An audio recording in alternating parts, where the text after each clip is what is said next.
Hello everyone and welcome to this week's lecture. Sorry it's a little bit late coming to you today, but we've had some trouble, or rather I've had some trouble just technically here getting the sound right. Believe it or not, I just recorded a half an hour long lecture only to find out that the sound was just awful. So I've had to change the settings on my microphone here. I thought I had it right and I didn't, but I have a new settings on the microphone here now, and I think it's possibly because I don't have a shock absorber on it that I'm having some trouble. So I've had it on the most neutral setting now, and it seems to be working in my tests. So I'm going to go forward under the assumption that this will work for you. So let's get started. This lecture is called How to Begin to Think About the World. And basically it's a lecture about ethics and about the stakes of ethics for how we think about the ethical aspect of global society, global politics. So I want you to keep that in mind. Obviously this is a class about global problems, global issues, and it's perfectly understandable that we would want to think about ethics in relation to that. But just as we talked about in our introductory lecture, right, there's an ethical, let me change my language there a little bit. There's a kind of a truth problem in relation to ethics, just as there is a truth problem in relation to this question of science that we were looking at last week. Our initial lecture focused on this question of the neutrality, the alleged neutrality of a lot of the different sort of human sciences or social sciences that have cropped up over the decades and the years that we've been working in this area, And one of the things we found out is that oftentimes while people think they're being scientific, turns out maybe they're not being as scientific as they would like to be, believe that they are, for the simple reason that there are biases embedded in their thinking that they're not aware of. And we took that argument to create a kind of not a cynicism so much towards the scientific impulse. We believe in the scientific aspiration, but what we're saying is that because when it comes to human affairs, because we're part of the object that we're studying, like we're studying ourselves, and that's very difficult. Like we can study other things fine, but when we're part of the object that we're studying, we are kind of like a process in motion, and so our truth already emerges from the fact that we've had an experience as part of that phenomena already. So we have this hope that scientists have that they can find an external viewpoint from which to appraise phenomena and thereby gain truth of it, right? So that external viewpoint is very important in science in order to be objective about it. But if you were born into it and you've been part of it your entire life, to suddenly turn around and then look at it like scientifically is very, very difficult, because you've already built up all these assumptions about how the world works, and some of those assumptions you might not be conscious of. And that's really where we were going with the lecture last week, in the various sort of convolutions we went through. Now I should add that we didn't get to the end of that lecture last week, so what I would like you to do is have a look at the notes that I have for you online.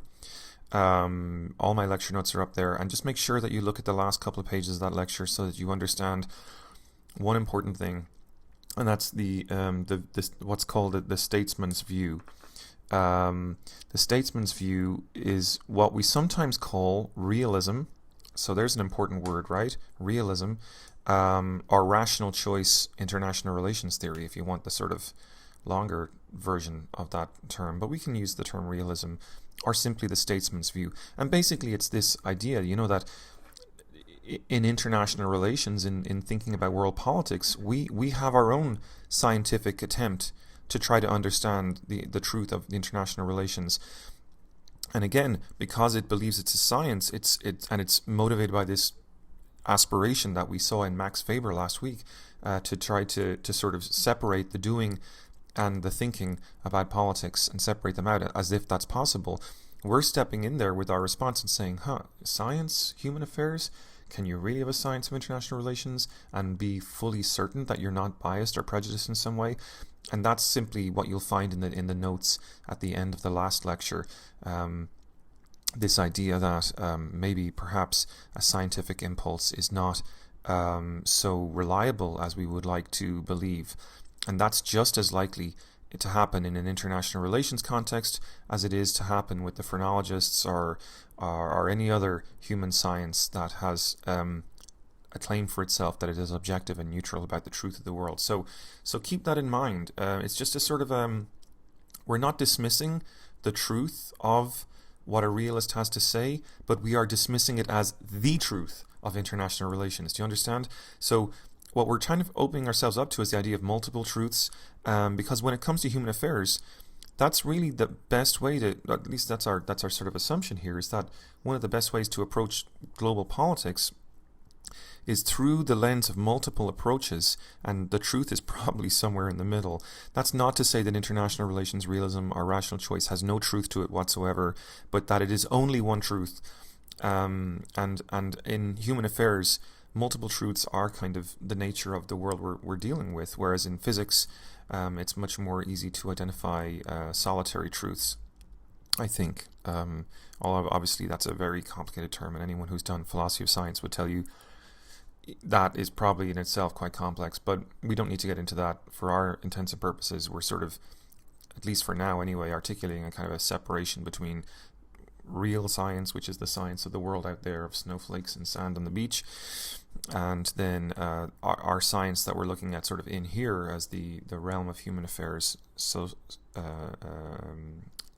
sociology, a social science type approach, for example, would be a question we'd be very interested in asking about. Okay, so that's really the summary of last class.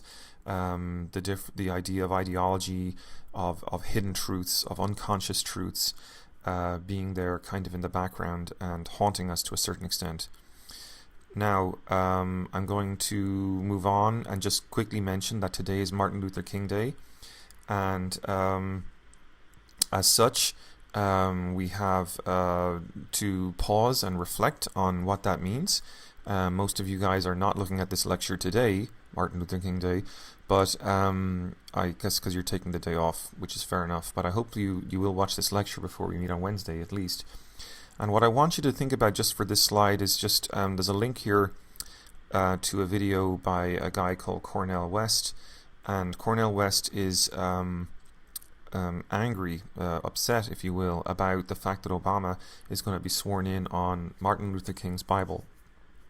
That's interesting for us, because what Cornel West is articulating here is a contradiction between the praxis, if you will. What is praxis? Praxis is the intersection of theory and practice. A contradiction between the praxis of Obama and the praxis of Martin Luther King. Martin Luther King articulating a vision of a peaceful, nonviolent world that was profoundly rooted in a kind of in a religious tradition, a faith tradition. Obama, on the other hand, having continued, and we'll get into this in this lecture actually, several of the policies which seem to be quite relativistic, that's a key word, and problematic in relation to the war on terror. Although Obama doesn't use the term war on terror, it's quite clear that he is continuing George Bush's policies, which were established right after 9/11, and in many respects furthering them or even deepening them, if you might say. So there's a link here on this slide, and what I'm going to do is I'm going to put this link for you on the Blackboard website, and I will post it with this lecture. So what I'd like you to do right now, though, is stop this lecture, pause it, start a new window for your browser, and watch this Cornel West clip. It's just 5 minutes long, but I think it's really worth watching. So please pause this video now and then watch that link, and I will continue the lecture then now in a minute on the understanding that you have watched that video. So one of the things that Cornel West is talking about in that video is one of the themes of Cornel West's video is the relativism of President Obama's policy, foreign policy, when he refuses to follow what Cornel West regards as basic human rights doctrine and basic legal principles, which allow foreigners to have protection under the law, and it's not without any basis that Cornel West is upset about this, of course, because if you look at the continuities between Obama's current policies and the policies of George Bush, you see definitely that there's been a change in the attitude of American policymakers, whether they're Republican or Democratic, apparently, about the power of the president. And what I'd like to do now, before we get into our deep discussion about ethics, is to simply just reflect on what the origin point is for this change. Now, of course, that change was coming. It's called unitary executive doctrine or unitary executive theory, and it's been articulated for a long time, but usually not so profound as we've seen it since 9/11. And that's something for us to reflect on and keep in mind. I'm just making sure that my notes here are ready to go for this lecture, excuse me. So, yes, as I was saying, before we get into ethics too much, let's just have a look at the history of the origins of what's called the Yoo Doctrine, which many people say is the sort of commencing point for this radical doctrine that Obama has put forward.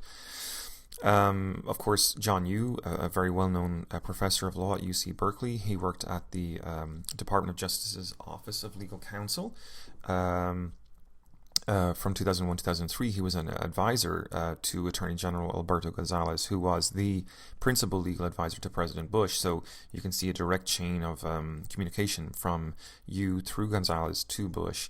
And why is this relevant? Well, because as a legal thinker and a legal strategist or theorist, John Yoo was principally responsible for and tasked by the Bush administration for trying to understand what type of legislation the Congress had actually passed after 9/11 and what sort of powers Congress had given President Bush in order to fight the war on terror after 9/11. So, two things you need to know: that he defined torture very narrowly as something that caused bodily harm, and then the other thing is that he also defined habeas corpus narrowly. Now, first of all, what is habeas corpus? Think about it for a minute. You may have heard this word before if you've taken any kind of a law class, because it's one of the first terms that you learn. And the reason why it's one of the first terms that you learn is because it's basically the one thing that almost everybody knows about a classical liberal model of justice. And when I say classical liberal, I mean going back to the 18th century, the kind of Enlightenment liberalism perspective, not the liberalism that Glenn Beck and people like that complain about today. I'm not talking about liberals in the contemporary sense, but the classical philosophical liberalism, which is basically the idea that you or I or anyone else, we're all equal in the eyes of the law. And this is a cherished principle in American government, actually, whether you're conservative or liberal, if you think about it, because you can go back to the founding fathers of this country and see how they valued the principle of habeas corpus in their legal approach. And why would you think that they would do that? Well, quite simply because the American War of Independence was fought in principally for this ideal. If you remember, King George, as he was called, had been passing some legislation which the revolutionaries found distasteful, principally because they didn't have a say in its development, and they did not believe that it had been passed democratically. So habeas corpus is an outcrop, if you will, of this ambition on the part of the founding fathers to develop a system of laws wherein there was a balance of power, wherein the individuals that would constitute the population of the nation would have an entitlement to a process, that there would be no individuals that would be outside the law. In other words, where King George had sort of made the law and considered himself in the same breath not subject to that law, the American founding fathers were putting forward a vision which said that everyone was equal in the eyes of the law. And that principle has remained central to American jurisprudence since then. But here comes John Yoo, making the argument that in fact, in this instance anyway, in relation to the war on terror specifically, that the Congress had given war powers to the president of indefinite duration to allow him to defeat the enemy in the war on terror. So it was controversial, as you can imagine, principally because, of course, the war on terror itself was a war on, if you think about what terror is, it's not a group of individuals, it's not an enemy country. What is terror? Terror is a technique or a way of doing things. You have terrorists in the north of Ireland, you have terrorists who are Basque separatists in Spain, you have terrorists in South America, and you have Islamic terrorists as well. Now, of course, everyone knows that the terrorists specifically in mind were probably the Islamic terrorists of 9/11, but nevertheless, that wasn't specifically implied by the term war on terror. So if the term war on terror is an accurate one, and it describes the goals and ambitions of President Bush after 9/11, then we see that indeed, if that's the interpretation John Yoo was taking of the legislation that had been passed after 9/11 to give the president war powers to win the war on terror, terror being something that you can't actually defeat per se because it's a technique or a way of doing things, you're looking potentially at a war of indefinite duration. And many people found that highly problematic, especially given the contradictory stance that philosophy would take to the philosophy of the Founding Fathers, which said that everyone was equal in the eyes of the law and that America would be a nation of laws and a nation of a principled stand in defense of the idea of an equality in the eyes of the law. So obviously a lot of philosophical issues there arising. That's just on this slide now, just some language that describes the basics of the authorization for use of military force. All we need to know is that it was passed on September 14th, 2001. If you drill down to the language, you'll see this act authorizes the president to use all necessary and appropriate force. And I'll let you read this the rest yourself there. But just come with me to the second bullet point, where it says that the act seems to imply that the president can use all necessary force against any actor he deems to be an enemy. That's hugely important. It begs the question, all necessary force against any actor he deems to be an enemy, that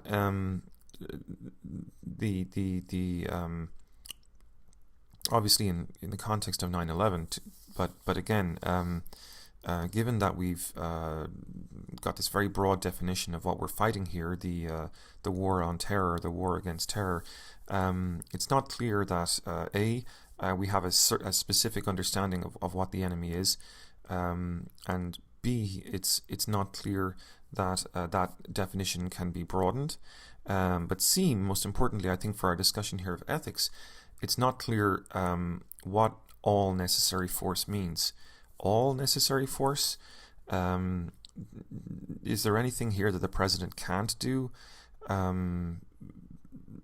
This was going to be the nature of the debate, as we will see now in a minute. So let's have a look at some of the statements of John Yoo in relation to his understanding of what this act says and the powers that this act gives the president. Okay. So here we see the John Yoo Doctrine being stated. Yoo is arguing that the war on terror augured a new legal age. His September 25th, 2001 memo stating that no statute passed by Congress can place any limit on the president's determinations as to any terrorist threat, the amount of military force to be used in response, or the method, timing, and nature of that response. So we have a very, very expansive interpretation of the AUMF and Article 2 of the Constitution, of course, which is the War Powers Act, the War Powers dimension of the president's power. The president literally has the power to do whatever he wants as necessary in response to 9/11, or indeed any terrorist threat. So this, of course, is a part of a tradition of thinking about the presidency. It didn't just come out of the blue on 9/11, but it is known as the unitary executive theory, and it creates this question of how the president then will relinquish this power, because it's not clear when the war ends, right? If it's a war against terror, it's not clear where the war ends. If the president has the power to define the terms of the war, then he's the one that gets to say when the war's over, of course. And Congress effectively has lost. If you look at John Yoo's interpretation, then we can see how President Bush is understanding his power vis-a-vis Congress, and you can see that Congress, having given the power to the president, can't take it back. And it's only the president himself who can say the war is over, and therefore we relax the power, which is, obviously there's going to be times maybe where that kind of approach is necessary, but you can see the risk. As they say, there's a slippery slope there, and it's the slippery slope towards unchecked, unbalanced executive power. And we know that the Founding Fathers were very opposed to any one branch of government getting unchecked power, because they believed that that would be the source of corruption that would compromise the integrity of American democracy. So John Yoo is definitely proposing something here that minimally is controversial from the perspective of someone interested in the configuration of American political institutions. So hopefully we're clear on this and we can move on. I used the word relativism at the start of this lecture, and now I want to focus in on that term. The idea of relativism in Obama's foreign policy, or in John Yoo's interpretation for George Bush of the power of the president, is central here. That is to say that the president has the power to say who the enemy is and what his power is to engage with that enemy, regardless of any tradition or history in American legal practice of respecting rules of human rights, rules for treating prisoners of war, rules for engaging the enemy. One of the things that comes up here then, and it's a sort of our case study, and it's the case study used in the textbook for today, is the question of torture, and we're focusing in on that. So John Yoo, December 1st, 2005, debated Doug Castle, a legal professor from Notre Dame, or Notre Dame, as you Americans tend to say. And in this debate, you see that just I've extracted here this little sample of what was being said, and I'm focusing on the term relativism here, moral relativism specifically, because if we adopt a moral relativistic stance, it means that one individual is the person who gets to say what's right or what's wrong. Moral universalism, of course, is where we all get to agree on a standard of what's right and wrong, but moral relativism is the position that John Yoo is taking here. Let's look at this discourse of this exchange. Castle says, if the president deems that he's got to torture someone, including by crushing the testicles of the person's child, there's no law that can stop him. John Yoo responds, no treaty. Castle presses his point. He says, also no law by Congress. That is what you wrote in the August 2002 memo, the one we've just discussed.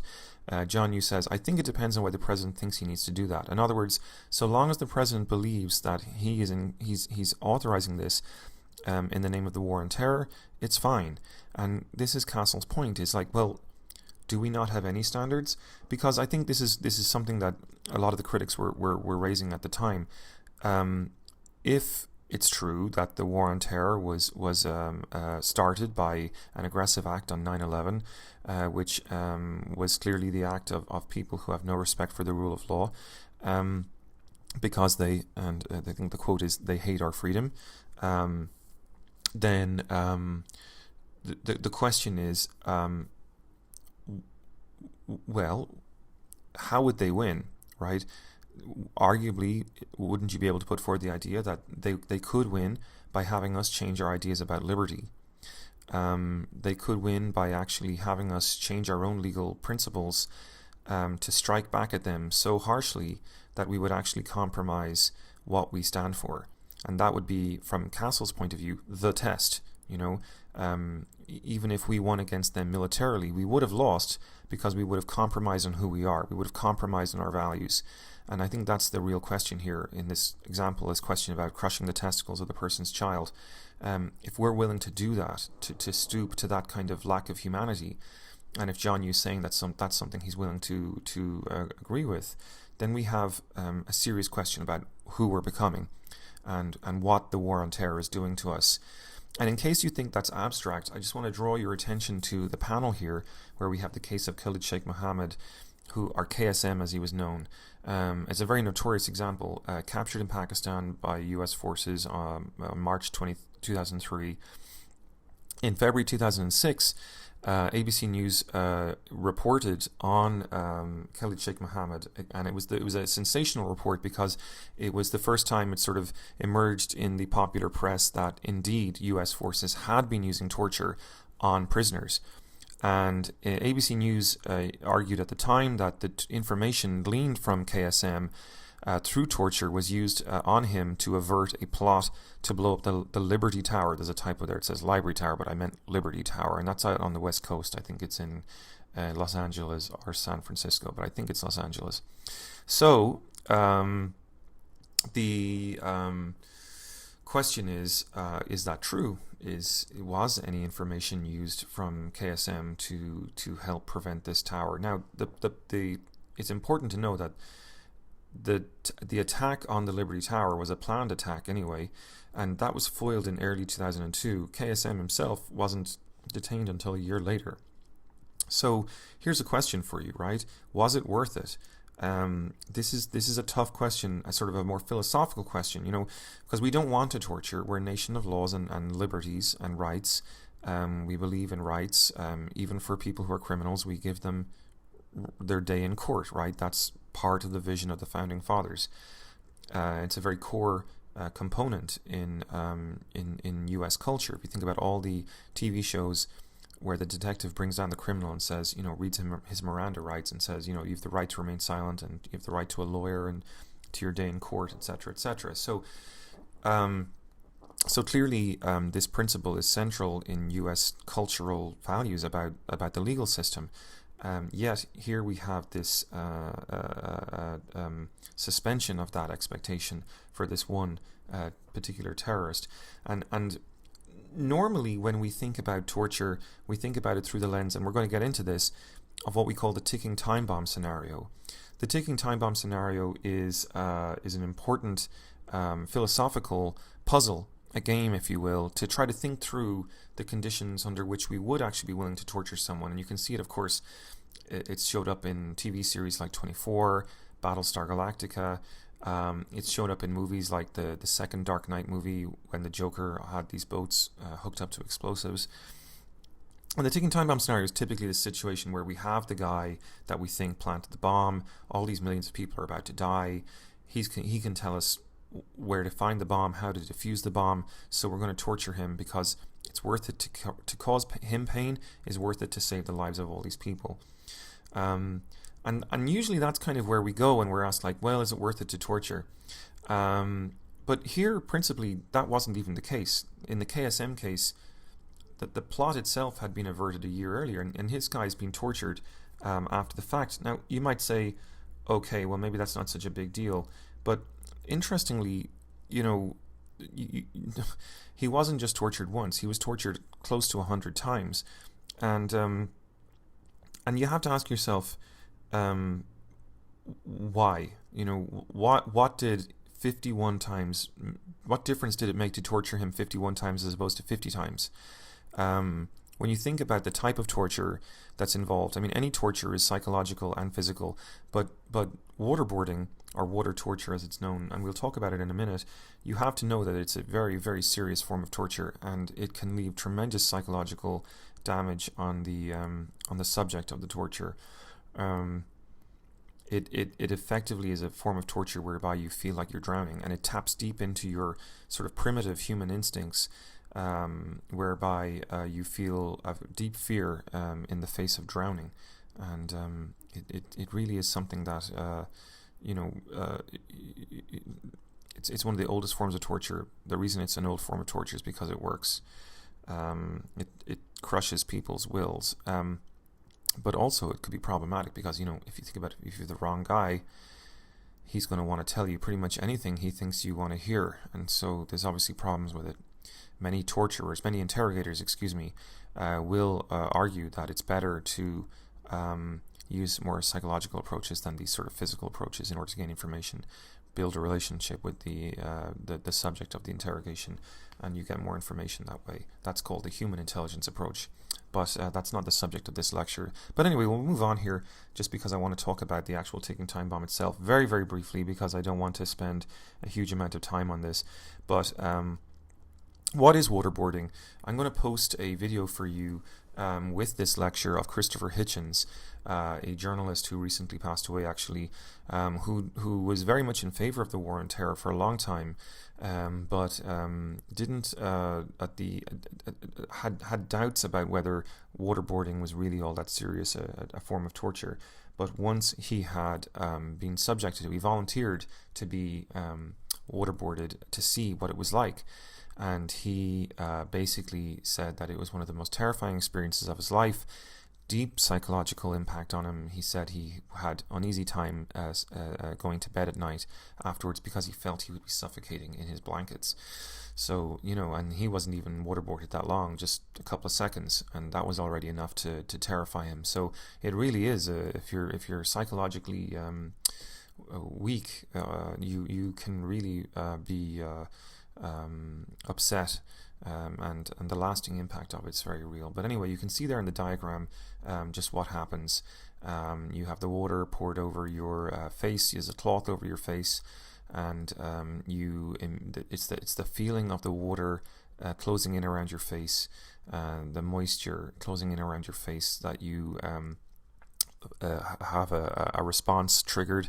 In the older types of torture, they would actually tilt your body back and pour water over your face directly, and not the CIA version. I think that they don't actually allow any water to go inside of you. In the older form, they would actually, by tilting your body a certain way, they would allow water to go into your upper throat, but not into your lungs, thereby avoiding total suffocation. But either way, whichever approach you use, the psychological trauma is very, very real. Some people call it simulated drowning. It ain't simulated. Anyone who has looked into this says it's from the perspective of the person who's being tortured. It really is feeling like drowning. So, there's a very strong damage. The idea of a simulated drowning makes it sound like there's no real damage being caused. Clearly there is. Clearly this is a very violent form of torture. So is waterboarding torture? John Yoo is making the argument that, if nobody's really being physically harmed, if there's no sort of evidence of physical harm, then it's not torture. But according to U.S. legal tradition, it is actually a form of torture, and you can see that quite clearly in the fact that the U.S. has signed up to various legal instruments which prohibit torture, and specifically prohibit psychological abuse in torturing practices. And then you can also, as we'll see in this slide, look at the history of U.S. jurisprudence in relation to its own officers, and also the operatives and agents of other countries who may have engaged in torture.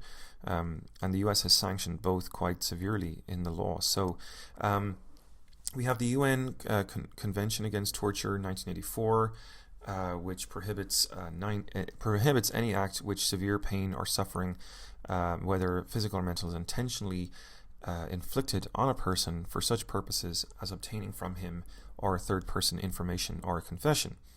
There's no exceptions to that admitted. Similarly, Article 32 and 147 of the Fourth Geneva Convention prohibit torture and inhuman treatment, and willfully causing a great suffering or serious injury to body or health. So the U.S. government has signed up to these conventions, so it's very, very clear that the U.S. government had intended itself to be circumscribed by these legislations, otherwise it wouldn't have signed up for them.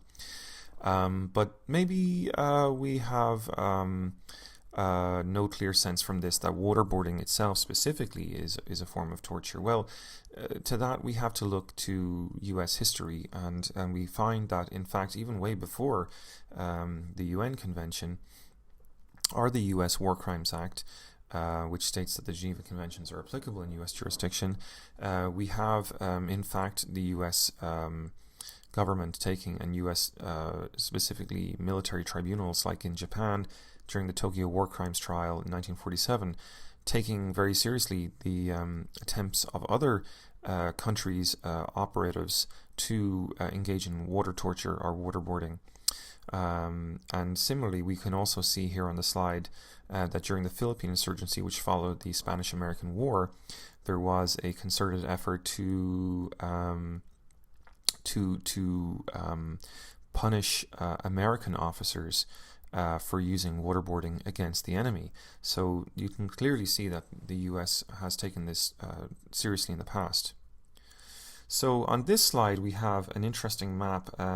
We're looking at a map of what's called extraordinary rendition. These are the suspected sites where, according to Amnesty International and Human Rights Watch, the U.S. has used relationships with third-party countries who have no problem in their legal systems with engaging in the most grotesque forms of torture. And the U.S. has used its relationship with these countries to have torture carried out, sometimes by its own agents, sometimes by the agents of these countries.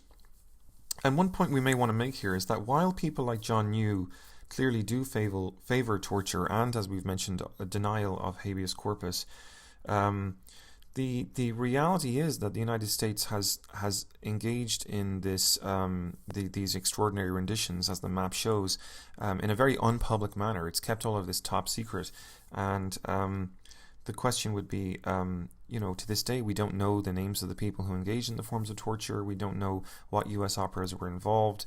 There's a very serious veil of secrecy over it. Now, obviously, to a certain extent, you can understand that because you would have reprisals.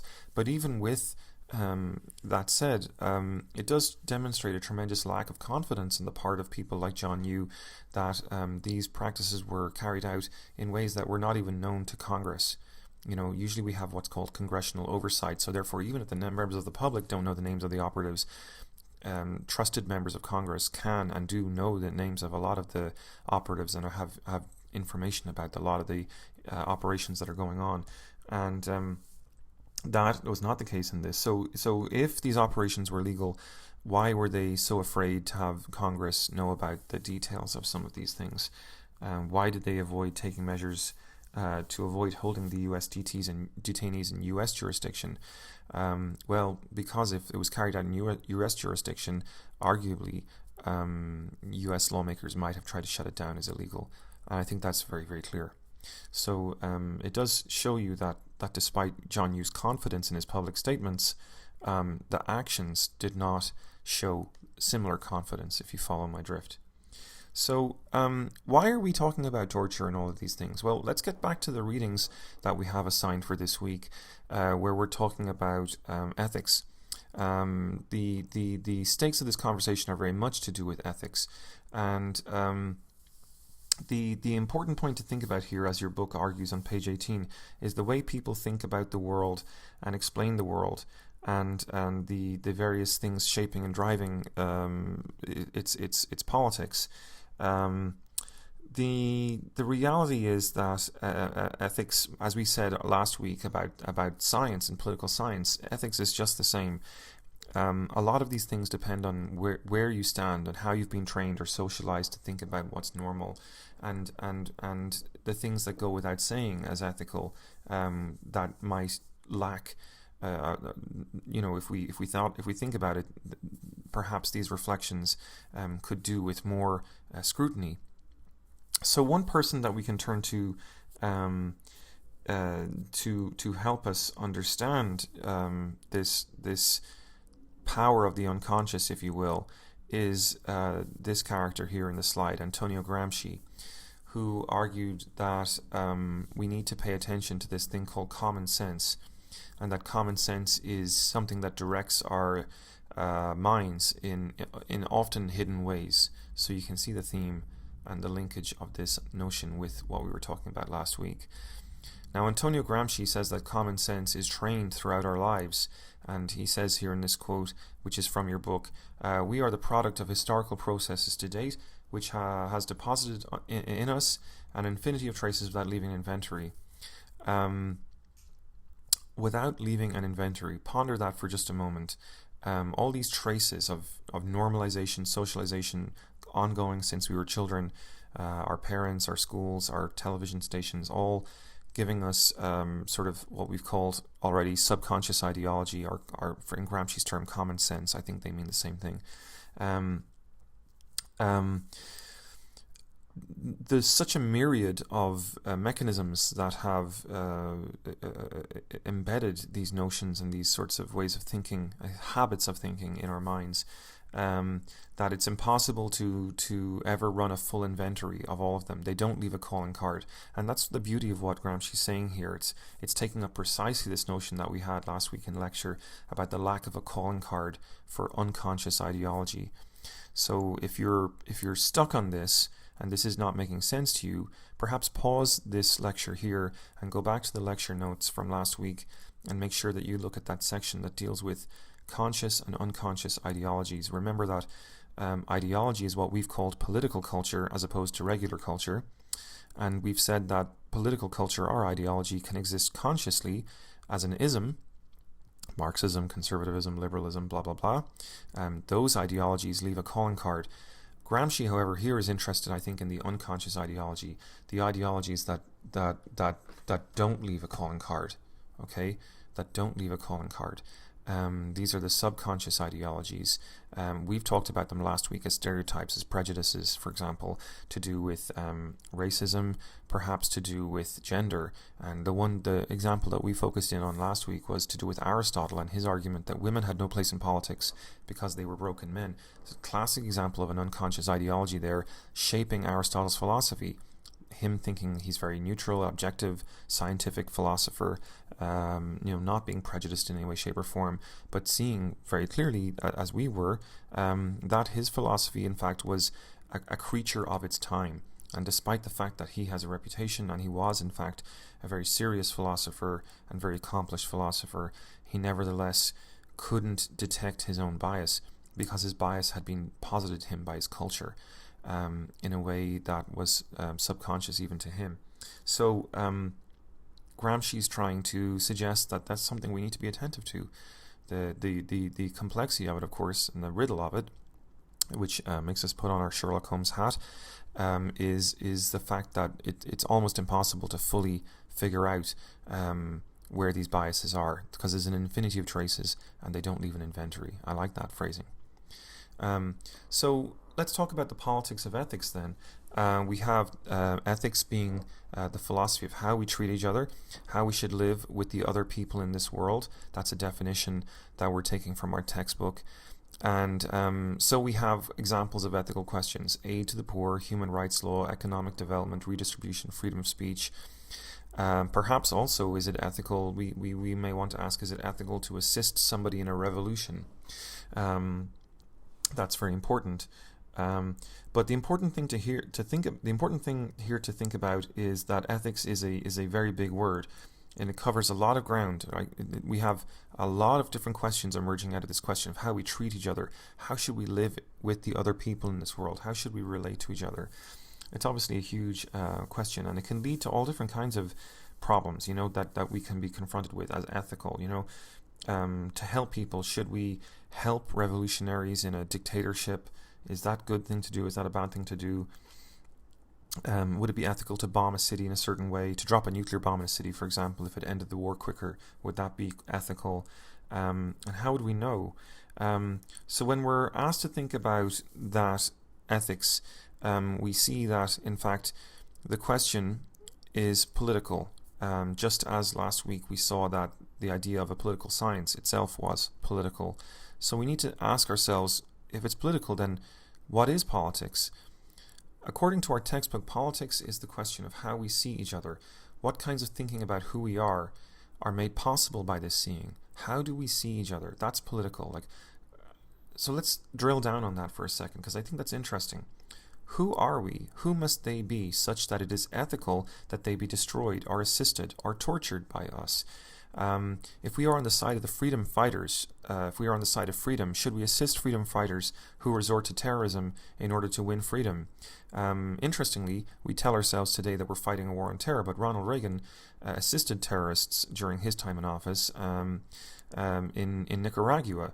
So clearly, there's exceptions and nuances to all of this. Another example, the IRA are a Northern Irish category or group of terrorists, but after 9/11 they were exempted from the war on terror according to Congress because they were well, it's to be honest with you, I'm afraid I've never really fully understood that logic.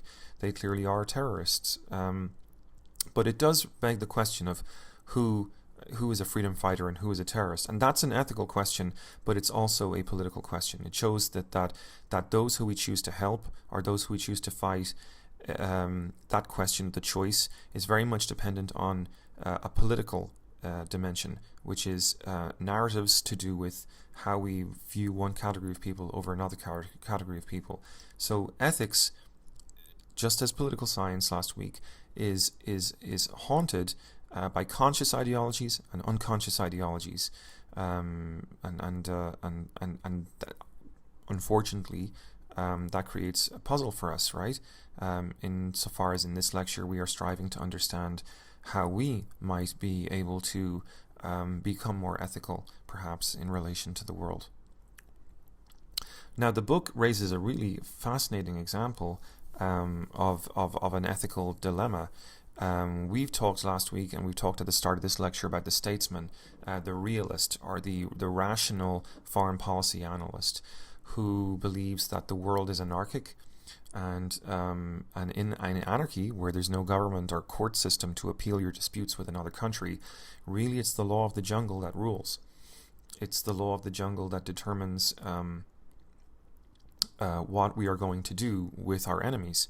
For example, we may want to, if the world is the law of the jungle, then perhaps nothing but total and outright defeat of the enemy will be sufficient in order to guarantee our own security. So the statesman's view is very important for thinking about the logics that are articulated by countries as they do things like drop nuclear bombs on each other, or engage in what we call firebombing, which hasn't happened very often, it must be said, in human history, thank God. But the question of the Dresden bombing, the example of the Dresden bombing, is central here. I don't know if you guys have ever read the novel Slaughterhouse-Five. It's well worth reading because it sort of captures a lot of the sublime ridiculousness of what the Allies did to Dresden. Dresden had not really been touched during the war. It was a beautiful city. The war was clearly ending. The Allies already knew they were going to win, but they were interested in this question of this technology of firebombing and what it would allow them to do. And the question was, to demonstrate this new type of firepower that they were able to deploy through massive carpet bombing with incendiary weapons, which were going to set the city on fire. As it happens, by the time they'd finished with Dresden bombing it, they had dropped more tons of TNT than were dropped on Hiroshima. And the question I guess we'd want to ask is, well, why was this why was this fair as part of the war? For the people who carried out the orders and for the people who planned the mission, it was clearly a fair game. But the question, of course, is, not even so much whether it was going to change the tide or turn the tide in the war. It clearly wasn't. The question we're interested in is just that the methodological rigor that the Allies brought. They knew what they were going to do. They absolutely knew that they wanted to destroy this city, to burn it to the ground. And of course, nuclear weapons hadn't been used at this point in time, but this was pretty impressive. They even built a model of Berlin in Utah to try to figure out how to create a firestorm in the city. So they knew what they were going to do.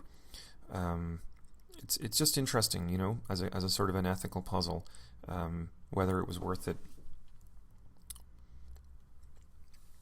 So, is violence ever ethical? Is torture ever ethical? I think one of the arguments we're going to try to make here today is that this question is as much cultural as it is scientific. I mean, in the sense that when I say scientific, what I mean is absolute. That last week we talked about it. Our aspiration, our hope is to create absolute truths. But the reality is that when it comes to human affairs, we find that absolute truth is fleeting and difficult to nail down. But clearly we can see culturally that aspiration for absolute truth prevails. If all we have to do is just look at our popular culture, look at our television shows, whether it's Battlestar Galactica or, as we see here, this is Jack Bauer from the TV series 24, that the ticking time bomb scenario that we've talked about before is a very real myth. It's very alive in the popular discourse, and it does invite us, and the popularity of this narrative and this myth does invite us to think about how violence can at times be ethical.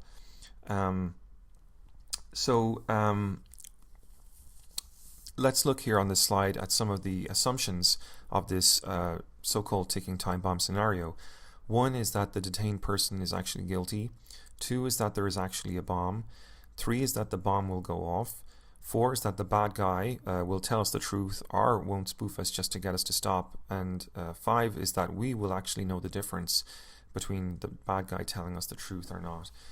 Well, that's fair enough. Those are interesting assumptions, and clearly those are very important assumptions behind any type of fictional scenario where we would actually be considering engaging in torture or not. But reality is not a TV show. I think that's the important point here, that while Jack Bauer may actually have the guy that's guilty, in real life it's almost never happens that a ticking time bomb scenario actually comes true in reality. Philosophically, though, it's problematic because it does allow us to say, okay, well, here's a situation where we would see an exception to the logic that torture is always wrong and immoral. The ticking time bomb scenario uses a utilitarian logic to try to put forward the idea that there are certain scenarios where you would consider torture. Philosophically, if you've made that move, what a lot of people worry about is once you've made that philosophical move that you admit torture is possible in these sort of fictitious scenarios, that there's a slippery slope from there. And indeed, if we think about Khalid Sheikh Mohammed and his story, we see that perhaps that slippery slope is indeed what happened there, because his torture didn't even meet the standard of ticking time bomb. So again, we're just looking at this because we simply want to invite the reflection on the truth, the scientific truth behind things, or the scientific certainty, the universal certainty behind such things as ticking time bomb scenario. All of these assumptions here behind ticking time bomb scenario are actually assumptions, and only assumptions. It's not clear at all that in real life that they would hold up, that we would have the guilty person, that there actually is a bomb, that the bomb will go off, that the bad guy is telling us the truth, and that we know the difference between the truth and the lies that the bad guy can tell us. If you watch the documentary Taxi to the Dark Side, it's a disturbing documentary, so I would urge approaching it with caution. But if you can find it, Taxi to the Dark Side is a very troubling film, which shows interviews with several interrogators who actually believe that torture is extremely unhelpful in trying to get information from detainees, because precisely of the temptation on the part of the detainee to spoof us, right? So that's hugely important. So okay, folks, this is sort of the end of the first part of the lecture, and I'm going to stop the tape rolling here, so to speak. And I will, just because I'm not sure if YouTube will allow me to upload lectures that are longer than an hour, so I want to make sure I get this lecture uploaded for you, and then we will have another segment coming up after the break, so to speak.